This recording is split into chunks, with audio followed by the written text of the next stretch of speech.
Chukky Okobi back with more basic instructions, mind mastery. So this is part 2 of the lesson on energy and environment. And you guys remember in the last video how we went deeper into what energy is, how it operates in our physical bodies, and most importantly, how energy is connected to the idea of mastering your mind. Now, let's go a little deeper into the second part of this lesson and talk about the significance of how our environment plays into your quest to master your mind, to master your life and career.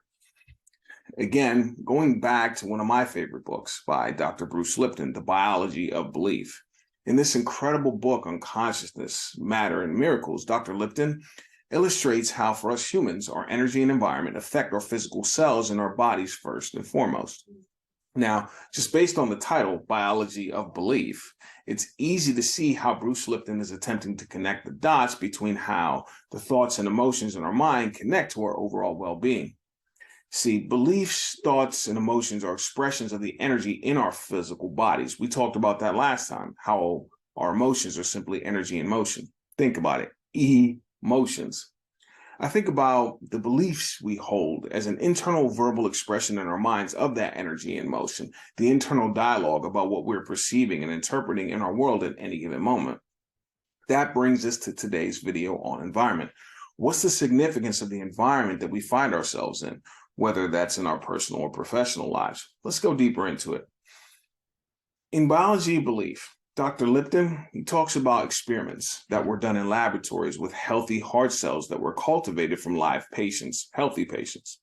In the lab, they put those cells in various petri dishes. And what the study found was that if the petri dish was dirty, if it had like bacteria in it, if the cells were put into an unhealthy environment, those healthy cells were unable to maintain their healthy state. Now, that's just one single cell from a human heart. Now, when you look at it in the context of your entire being, the entirety of the 7 billion cells that the human body is comprised of, add to the physical the fact that we as humans also have a mind, a consciousness of the environment. So when you think about your environment and your consciousness of it in your mind, recognize that it's not just a dirty dish that can make us unhealthy. So let's first define what I mean by your environment. As a human being, your environment is not only what's around you physically. What I want you to think about is what you consume through your 5 senses, what you see, what you hear, and what you feel emotionally. When you think about the environment, it's important to also consider things like what you watch on television, what you listen to on the radio, what you consume on the internet, and especially the company that you keep, the people around you, and your interactions with them. Think about the quality of the messages you are regularly hearing through social media or easily overlooked mediums like text messages and emails.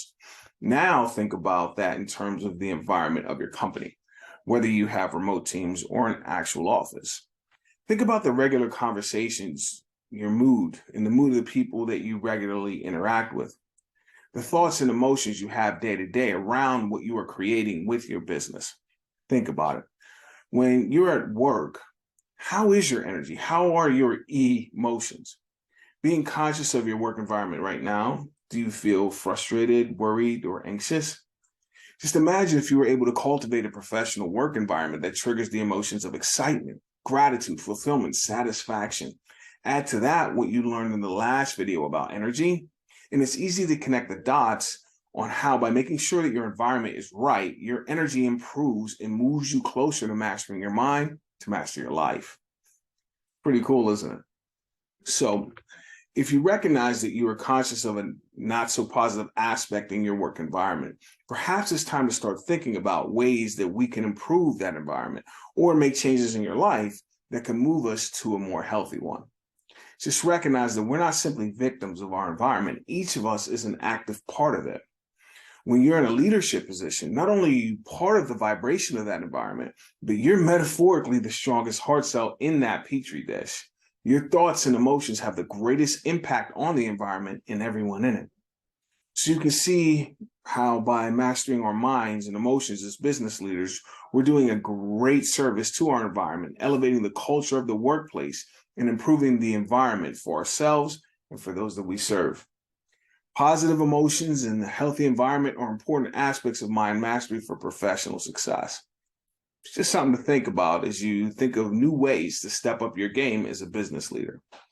Success is simple if you know the basic instructions of mind mastery.